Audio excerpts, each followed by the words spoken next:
해와 달이 다하고 중생업이 다해도 우리는 둘이 아닌 불의의 진리, 이 나라 밝게 비춘 평화의 불, 남과 북이 하나 되길 소원하오며 무명 번뇌 모두 태운 모든 중생들 평화 열반 이루도록 발언하나이다.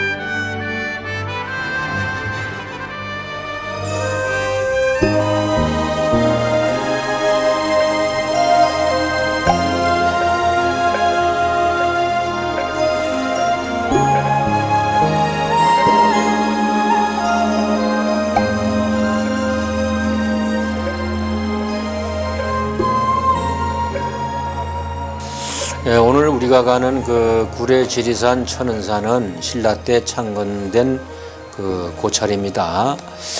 처음에는 감노사라고 했으며 이곳에서 나는 물맛이 아주 좋았던 모양입니다. 그런데 조선시대인 1679년에 절을 크게 중수했는데 이때부터 절 이름을 감노사에서 천은사로 바뀌었다고 합니다. 절 이름이 바뀐 데는 이유가 있었습니다. 절을 중수할 무렵 절의 그 샘가에 큰 구렁이가 자주 나타나 사람들을 무서움에 떨게 하였으므로 이에 한 스님이 용기를 내어 잡아 죽였답니다. 그러나 그 이후로는 샘에서 물이 솟지 않았다고 합니다.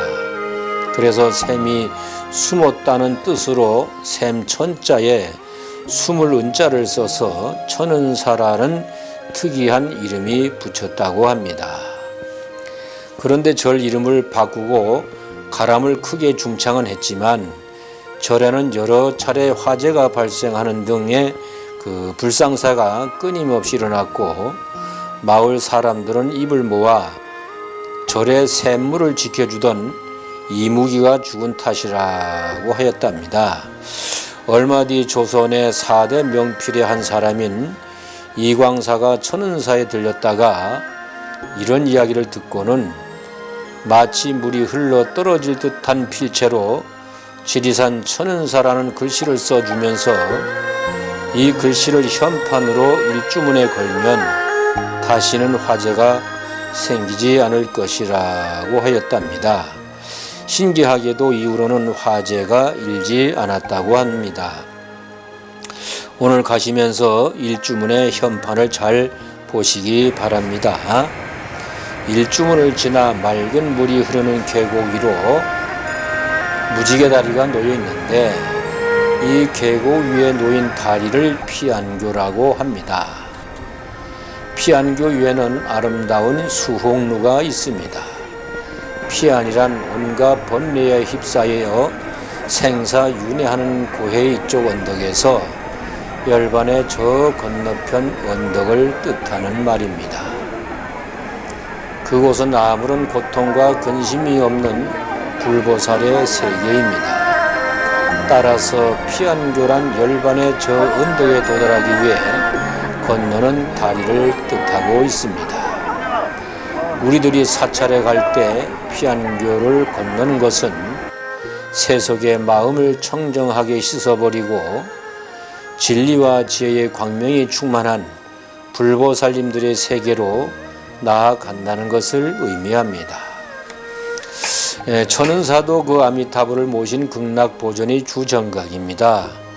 불단의 아미타 열애를 중심으로 간음 대세지보살이 협시한 삼존불상이 있고 또 그 뒤에 그 보물 924호인 아미타 후불탱화가 봉안되어 있습니다. 후불탱을 잘 보시고 참배하시기 바랍니다.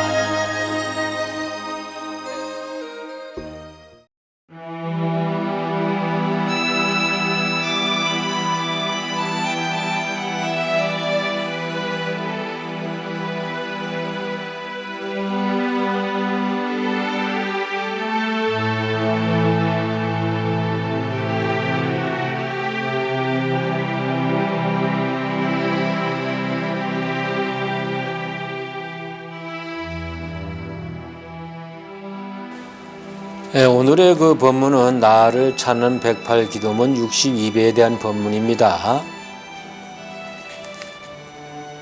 그러면 두 번 기도문을 읽어보겠습니다. 부처님의 가르침은 진리 세계로 가는 길임을 확신하고 주저하고 머뭇거림 없이 수행하겠나이다. 부처님의 가르침은 진리 세계로 가는 길임을 확신하고 주저하고 머뭇거림이 없이 수행하겠나이다. 61배가 부처님의 가르침을 믿음은 불도의 근원이며 공덕을 낳은 어머니임을 알아 의심 없이 믿겠나이다고 하였습니다. 의심을 내지 말라고 하는 것은 부처님의 가르침이 맞는가 틀리는가 진짜인가 가짜인가 정말일까 거짓말일까 믿어도 될까 하고 긴가 민가 하면 안 된다는 것입니다. 자기가 몰라서 긴가 민가 할 때는 스님들께 물어서 의문을 풀어보면 됩니다. 그렇지 않고는 의심을 내면서 믿지 말라는 것입니다. 부처님 말씀이나 가르침이 진리라고 믿는 것이 불도의 근본이라고 했습니다. 어느 종교나 마찬가지입니다. 그 교주의 가르침을 믿지 않고는 아무것도 할 수가 없습니다. 우리 불교만 해도 범부 중생의 지혜로는 부처님의 가르침을 이해할 수 없는 부분이 많습니다. 부처님 인멸 이후 후대로 오면서 번잡한 의례나 가르침이 많이 생긴 것도 사실입니다. 어떤 것은 왜 그렇게 하는지 모르는 것도 많습니다. 먹물 옷 입었다고 해서 모두 부처님의 제자는 아닙니다. 삿된 법을 이야기하고 계율을 지키지 않고 정법을 전하지 않는 것은 부처님의 제자가 아닙니다.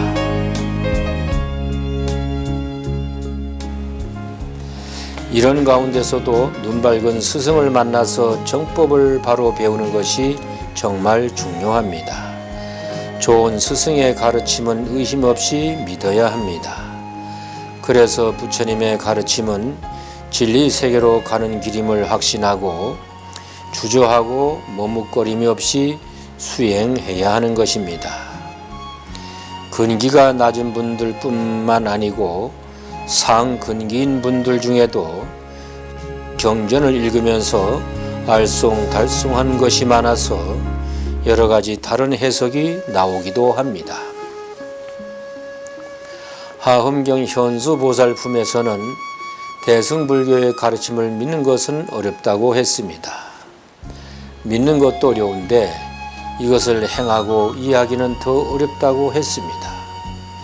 얼마나 어려운가 하면 삼천대천 세계를 머리에 이고 몇천 년 동안 꼼짝 않고 서 있는 것보다 대승의 가르침을 믿는 것이 더 어렵다고 하였습니다. 그만큼 난해하고 이해가 잘 안 되는 구절이 많다는 것입니다. 또 손바닥 위에 어마어마한 바위를 올려놓고 몇천 년을 읽는 것보다 대승의 가르침을 믿는 것이 더 어렵다고 하였습니다. 그런가 하면 모든 중생에게 몇천 년 동안 공양을 올려도 그 공덕은 크지 않지만 대승의 가르침을 믿는 공덕은 그보다 더 크다고 하였습니다. 이런 말들은 어찌 보면 무슨 말인지도 모르면서 무조건 믿으라는 말과 다름이 아닌 것 같습니다. 그렇게 어려울 바에 부처님은 무엇 때문에 중생을 위해서 그렇게 이해하기 어려운 말씀을 했겠습니까? 대승의 가르침 자체가 그만큼 중생들이 알아듣기가 어렵다는 것입니다. 어려워서 어려운 것이 아니라 부처님이 가지신 생각을 그대로 받아들이기는 당시의 제자들은 이해할 수가 없었던 것도 있었지만 일단은 믿었던 것입니다.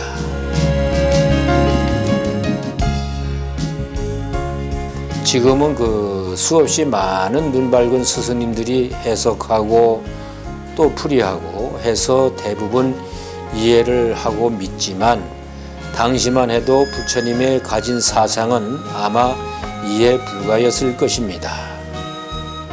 금강경의 경우를 보면 이 경은 금강반야바라밀이니 이 이름으로써 너희들은 마땅히 받들어 지닐지니라.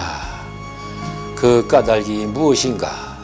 수보리야 부처가 설한 반야바라밀은 곧 반야바라밀이 아니고 그 이름이 반야바라밀이라고 하였습니다. 제자들은 부처님의 이야기를 이해할 수가 없었습니다. 또 이어서 수보리야 어떻게 생각하느냐? 열애가 설한 바 법이 있느냐? 수보리가 말합니다. 세존이시여 열애께서는 설하신 바가 없습니다. 아니 부처님께서 녹야원에서부터 설법을 하시고서도 아무 설한 법이 없다고 하시니 어찌 제자들이 그 말을 이해할 수가 있었겠습니까? 그래서 어렵다는 것이었습니다. 대승의 사상은 당시로서는 이해할 수가 없었던 것이었습니다. 지금 우리도 스님들의 법문을 듣고 또 들어서 어렴풋이 이해하지만 처음 듣는 법문은 알 수도 없고 이해할 수도 없었던 것입니다. 당시로서는 그 부처님이 보드가야 우르벨라 마을 보리수 아래서 새벽별이 뜰 때 깨달은 것을 아무에게도 이야기하여 하지 않았습니다. 아함경에 나와 있는 것을 한번 보겠습니다. 부처님이 우르벨라 마을에서 깨치신 이후에 7주 동안 7군데를 옮겨 다니시면서 정각을 이룬 것을 정리하고 생각하면서 보냈습니다. 그러나 자신이 깨친 것을 범부는 도저히 알 수가 없을 것 같아서 설법을 하지 않으려고 마음먹었는데 새끼에 있는 범천왕이 설법하기를 권합니다. 나는 이제 위없는 깨달음을 얻었다. 그러나 이 진리는 지극히 깊고 묘하여 보기도 어렵고 이해하기도 어려우며 고요하고 청정하여 지혜로운 사람만이 알 수 있을 뿐 범부는 도저히 알 수 없을 것이다. 그러니 이 깊디 깊은 인연을 알 리가 없다. 더구나 애욕이 다한 열반을 더더욱 알기 어려운데 내가 만일 그들에게 이를 설한다면 그들은 필시 이해하기는커녕 한층 더 번거로움에 빠지게 될 것이다. 그러나 범천은 거듭 설법하기를 권하였으나 부처님은 거절하였습니다.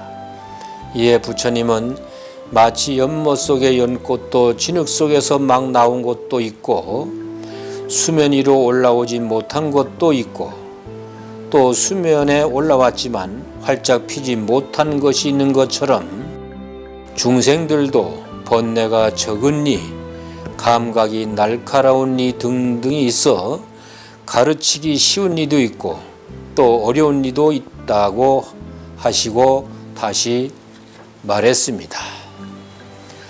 내 그대들을 가엾이 여겨 천상의 감노수와 같은 가르침을 설하리라.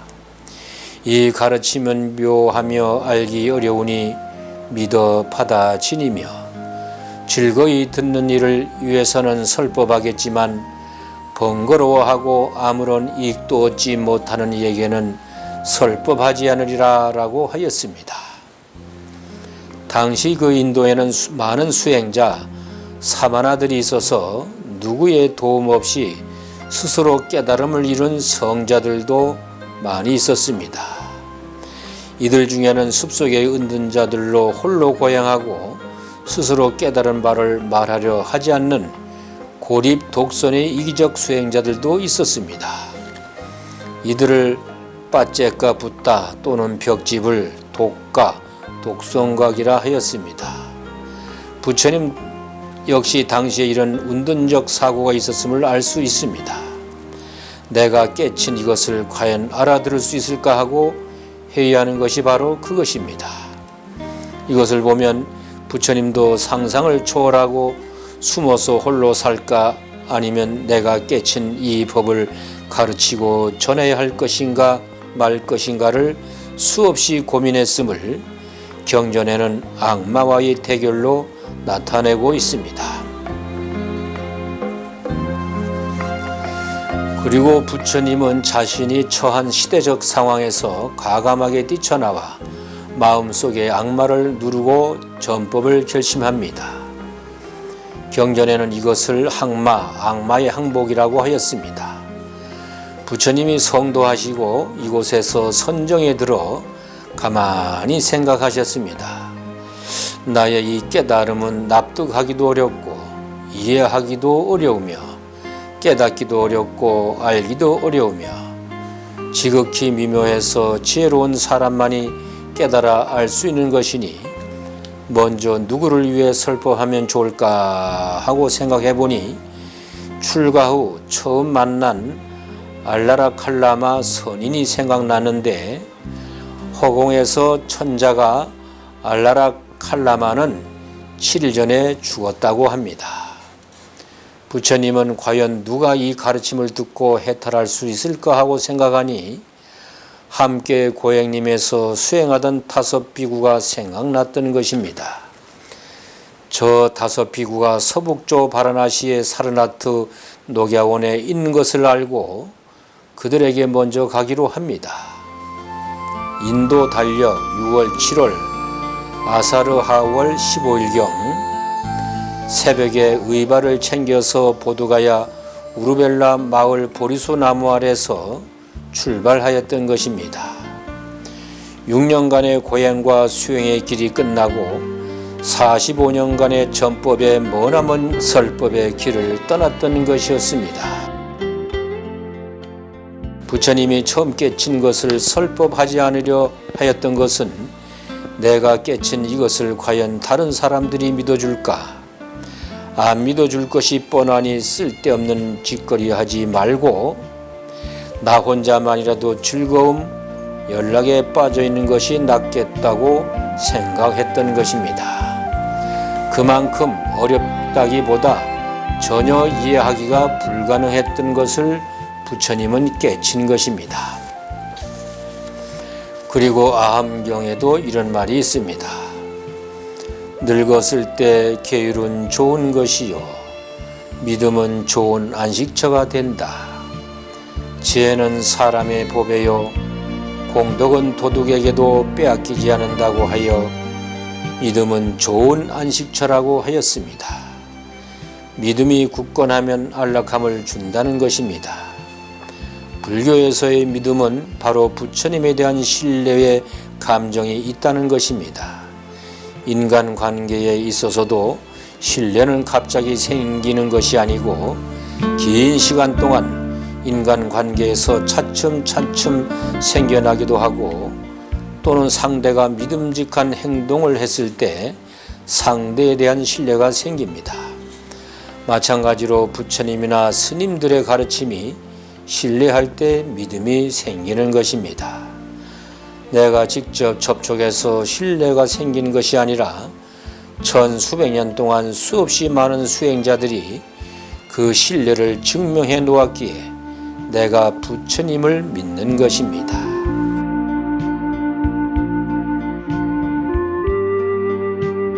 그러면 62배를 2번 읽어보겠습니다. 부처님의 가르침은 진리의 세계로 가는 길임을 확신하고 주저하고 머뭇거림 없이 수행하겠나이다. 부처님의 가르침은 진리의 세계로 가는 길임을 확신하고 주저하고 머뭇거림 없이 수행하겠나이다.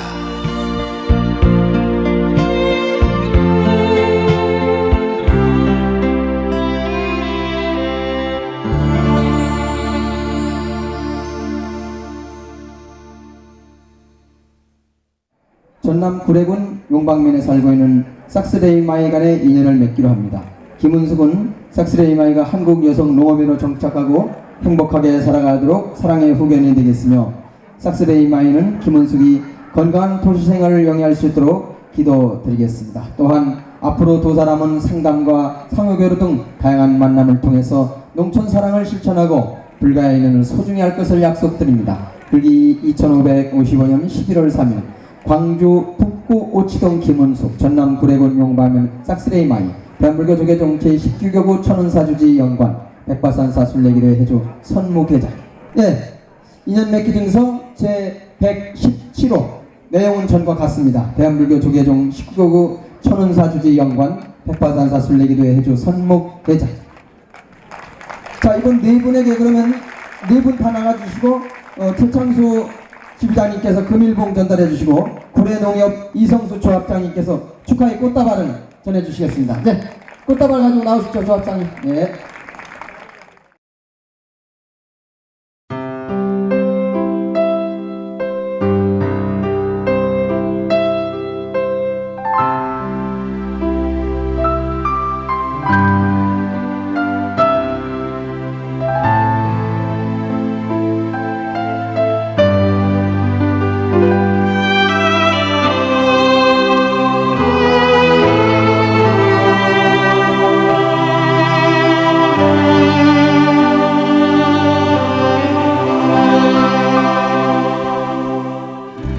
배려하고 베푸는 사람이 성공합니다. 요즘 사람들은 너무 똑똑합니다. 어찌 그리 아는 게 많은지 모릅니다. 그런데 지식과 정보를 많이 가진 사람이 잘 살고 성공하는 것은 아닙니다. 똑똑하기는 하나 인간적인 면모나 사람의 기본 덕목을 못 갖춘 사람들을 흔히 차갑다고 표현합니다. 성공하는 사람들은 반드시 덕상을 가지고 있습니다. 덕은 곧 인성을 뜻합니다. 남을 배려하고 이해하는 사람은 남으로부터도 많은 도움을 받습니다. 이것이 성공의 비결입니다.